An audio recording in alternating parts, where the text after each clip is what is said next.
कमळी मालिकेचा 27 जानेवारीचा प्रोमो अत्यंत उत्कंठावर्धक वळणावर येऊन ठेपला आहे. कमळी विशेष अपडेट. गूढ वाढलाय. आता खरा गुन्हेगार सापडणार का? मालिकेच्या आगामी भागात आपण पाहणार आहोत की कमळीच्या मनात संशयाची पाल चुकचुकली आहे. आदितीचा मृत्यू आणि गौरी मावशींचा अपघात यातील कनेक्शन शोधण्यासाठी कमळी आता कंबर कसून तयार झाली आहे. राजनच्या घरी पोलीस दाखल झाले आहेत. तिथे कमळी राजनला अत्यंत महत्त्वाचा प्रश्न विचारते. ती म्हणते, राजन काका, मला अजूनही एकच प्रश्न पडतोय की ज्या गाडीत गौरी मावशी होत्या त्याच गाडीत आदितीची डेड बॉडी आलीच कशी? तिचा हा प्रश्न ऐकून पोलीस अधिकारी देखील सहमती दर्शवतात. पोलीस म्हणतात, ज्या व्यक्तीने हॉस्पिटलच्या त्या वॉर्डबॉयला लाच दिली त्याच व्यक्तीने आदितीचा मृतदेह तुमच्या पत्नीच्या गाडीत ठेवला असणार, हे आता उघड आहे. दुसरीकडे अन्नपूर्णा आजी सध्या खूप मोठ्या मानसिक आणि शारीरिक दुखापतीतून जात आहेत. कमळी त्यांची काळजी घेण्यासाठी तिथे सूप घेऊन येते.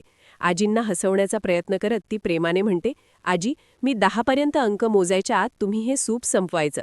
जर तुम्ही हे सूप संपवलंत तर मी तुम्हासनी एक खास सरप्राईज देणार आहे. चला, तोंड उघडा बघू. घरामध्ये भीतीचं वातावरण असताना कामिनी मात्र स्वतःचं पाप लपवण्यासाठी धडपडत आहे. ती चोरून त्या वॉर्डबॉयला फोन लावते आणि त्याला सक्त ताकीद देते. ती म्हणते, वॉर्डबॉय, पोलिसांपर्यंत माझं नाव पोहोचता कामा नये. त्याआधीच तू कुठेतरी गायब होऊन जा. प्रोमोच्या शेवटी कमळी राजनशी चर्चा करताना आपला संशय स्पष्टपणे व्यक्त करते. ती म्हणते, काका, मला आता जरा वेगळाच डाऊट यायला लागलाय. मला असं वाटतंय की हे सगळं कुणीतरी मुद्दाम रचलेलं कारस्थान आहे. पण नेमकं कोणाचा डाव असेल हा? विशेष म्हणजे कमळी आणि राजनचं हे बोलणं रागिणी आणि कामिनी दबा धरून चोरून ऐकत असतात.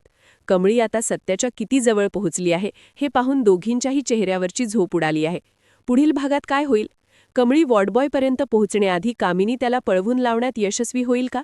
अन्नपूर्णा आजींना कमळी कोणतं सरप्राईज देणार? हे पाहण्यासाठी पाहत रहा कमळी, फक्त आपल्या आवडत्या वाहिनीवर. भेटूया पुढील भागात. तोपर्यंत नमस्कार.